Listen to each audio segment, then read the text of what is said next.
Good morning twelfth class. आज हम अपना ग्लोबलाइजेशन का चैप्टर कंटिन्यू करेंगे रिवीजन के लिए। इसमें है वैश्वीकरण के कारण, रीज़न क्या है ग्लोबलाइजेशन के, कैसे वैश्वीकरण की वजह क्या है। वैश्वीकरण कल भी मैंने बताया था कि वैश्वीकरण होता है जब विचार, पूंजी, वस्तु, लोग एक जगह से दूसरी जगह आते जाते हैं, तो ये वैश्वीकरण कहलाएगा। तो अब आप खुद ये देखें कि अगर हम पुराने टाइम की बात देखते हैं तो एक देश के ही एक हिस्से से दूसरे हिस्से में जाने के लिए 2 या 3 दिन लग जाते थे, लेकिन अभी क्या है, कुछ घंटों में आप विश्व के किसी भी पार्ट में पहुंच जाते हैं। एक छोटा सा फ़ोन, एक छोटी सी माइक्रोचिप, ढेर सारी इंफॉर्मेशन कलेक्ट करके हम कहीं से कहीं इंफॉर्मेशन पहुंचा देते हैं। यहाँ पे बैठे हुए भी हम लाइव टीवी पे मैच देख सकते हैं, या अमेरिका में होने वाली घटनाओं का पता हम अपने ड्राइंग रूम में बैठे लगा सकते हैं।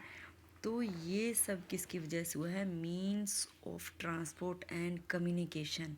और मीन्स ऑफ ट्रांसपोर्ट और कम्युनिकेशन डेवलप होने के पीछे क्या है?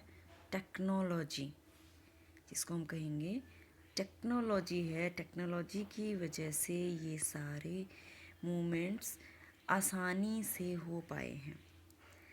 एक जगह से दूसरी जगह पे कोई भी व्यू है वो आसानी से पहुंच जाता है। अब हम देखेंगे कि कितने टाइप से ग्लोबलाइजेशन है जो हमारी लाइफ को अफेक्ट करता है। तो इसमें 3 मेन हम पढ़ेंगे। एक पढ़ेंगे कल्चरल, इकोनॉमिकल और पॉलिटिकल। तो सबसे पहले पॉलिटिकल अफेक्ट क्या है ग्लोबलाइजेशन का। ग्लोबलाइजेशन का राजनीतिक असर क्या पड़ता है विभिन्न देशों पर। तो इसमें कम से कम 3 मेन बातें हैं जो जिनको हम ध्यान में रखते हैं। नंबर 1 क्या है कि पहले जब स्टेट्स आई थी तो उनका जो नेचर था वो था वेलफेयर स्टेट्स।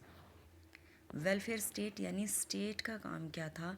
लोगों की आवश्यकताओं को ध्यान में रखना, उनका ज़्यादा से ज़्यादा कल्याण करना। लेकिन अभी क्या है, स्टेट्स का ग्लोबलाइजेशन की वजह से, पश्चिमी देशों की वजह से ख़ास तौर पे स्टेट्स ने अपने आप को अपने कामों से सिकोड़ लिया है। यानी अब मिनिमम इंटरफेयर वाली गवर्नमेंट्स आ गई हैं कि फुली कंपटीशन रख दिया जाए और लोगों को निजी संपत्ति के लिए ज़्यादा से ज़्यादा प्रोत्साहित किया जाए, तो अपने आप ही लोग विकसित हो जाएंगे। राज्यों को उन्हें विकसित करने की ज़रूरत नहीं रहेगी। फिर सेकंड नंबर पे हम देखेंगे कि इसके साथ एक और भी बात हो, ऐसा कि स्टेट ने अपना स्वरूप बदला लेकिन स्टेट कमज़ोर भी नहीं हो रही है। सेकंड नंबर पे जो हम डिसाइड करेंगे, रोल अपना घटा लिया है लेकिन ताकत अपने पास बढ़ा ली है। जो पुराने देशों के बीच में जो कंपटीशन थे, जो राइवलरीज थी, उनको मद्देनज़र रखते हुए अपने आप को ज़्यादा ताकतवर कर लिया है। तो राज्यों में जो टेक्नोलॉजीज़ हैं, जो सब कुछ हैं, उसके चलते राज्यों की जो सूचनाएं हमें दूसरे देशों से मिलती हैं कि वहाँ की कार्यप्रणाली कैसी है, शासन व्यवस्था कैसी है, उनके विचारों को हमें सुनने की वजह से ये काम होते हैं। ये राजनीतिक अफेक्ट है ग्लोबलाइजेशन के, कि राजनीतिक विचार जब एक जगह से चलकर पूरे विश्व में फैलते हैं तो उनका क्या असर होगा। इसमें आप ये देखिए, एक कार्टून है आपकी बुक में दिखाया है।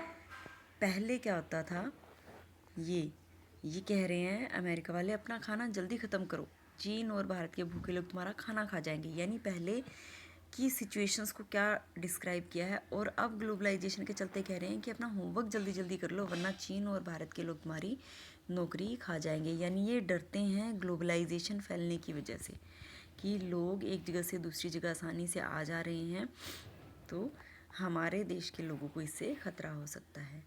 फिर आता है आर्थिक प्रभाव, इकोनॉमिकल क्या अफेक्ट हुआ है। इसमें हम ये कह सकते हैं कि जो इंटरनेशनल मॉनेटरी फंड है, जो वर्ल्ड ट्रेड ऑर्गेनाइजेशन जैसी संस्थाएं हैं, वो पूरे वर्ल्ड की इकोनॉमिक पॉलिसीज़ को डिसाइड करने में काफ़ी एक इम्पॉर्टेंट रोल प्ले करती हैं। लेकिन इसको इतना नैरो माइंड होकर नहीं सोच सकते हैं। पीछे हमने ये पढ़ा था कि वर्ल्ड ट्रेड ऑर्गेनाइजेशन जो है, मॉनेटरी फंड है, ज़्यादातर पॉलिसीज़ कैसी बना रही हैं, पश्चिमी देशों के हक़ में बना रही हैं। लेकिन अब ये सिस्टम गलत हो गया, क्योंकि आसपास के पड़ोसी देशों ने मिलकर बहुत सारी अपनी रीजनल ऑर्गेनाइजेशन बना ली हैं, जिसमें यूरोपियन यूनियन है, दक्षेश है, दक्षिणी एशियाई देशों का जो है आसियान है। ये वो संगठन है जो आर्थिक विकास के लिए अपना प्रयासरत हैं। तो उन्हें वर्ल्ड ट्रेड की पूंजियों पर निर्भर नहीं रहना पड़ता है। विश्व की मार्केट पर व्यापार करने के लिए उन्हें उन देशों की नीतियों की बजाय अपने संगठनों की नीतियाँ बना ली हैं। तो ये भी किस वजह से हुआ है? वैश्वीकरण के कारण हो गया है। विकासशील देश अब अपने समस्याओं को ध्यान में रखते हुए अपनी आर्थिक नीतियाँ बना रहे हैं, अपनी पूंजी का प्रवाह बढ़ा रहे हैं, अपनी सुविधाओं के अनुसार वो सभी चीज़ों का आदान प्रदान आयात करते हैं। और बहुत सारी ग्लोबलाइजेशन प्रोसेस के तहत क्या हो गया है, आर्थिक खुलेपन के कारण जो विकसित और विकासशील देशों का अंतर अब धीरे धीरे कम होता जा रहा है।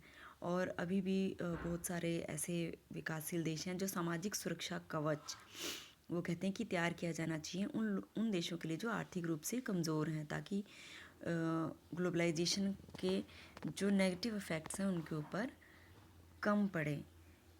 और अब लास्ट में हमारा आता है सांस्कृतिक प्रभाव। सांस्कृतिक प्रभाव क्या होता है? हम कैसे कपड़े पहनते हैं, खाते पीते हैं, उठते बैठते हैं, कैसी फिल्में आप देख रहे हो, किस तरीके का धर्म में आप, ये सब सांस्कृतिक प्रभाव हैं। तो वैश्वीकरण के चलते अब काफ़ी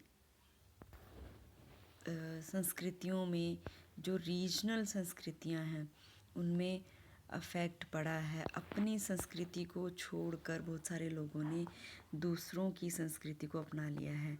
उदाहरण इसमें दिया हुआ है कि, और ये ज़रूरी नहीं है कि हम ही दूसरे देशों की संस्कृति को ओढ़ते जा रहे हैं, दूसरे देश भी हैं जो खादी का कुर्ता पहनना पसंद करते हैं। बहुत से लोग हैं ऐसे जो पिज़्ज़ा और बर्गर की बजाय मसाला डोसा खा के अपने टेस्ट को चेंज करना चाह रहे हैं। तो ये तो है 3 तरीके के अफेक्ट। अब इनसे किस तरीके से, इनके नेगेटिव अफेक्ट्स से हम बच सकते हैं, वो हम नेक्स्ट लेक्चर में करेंगे।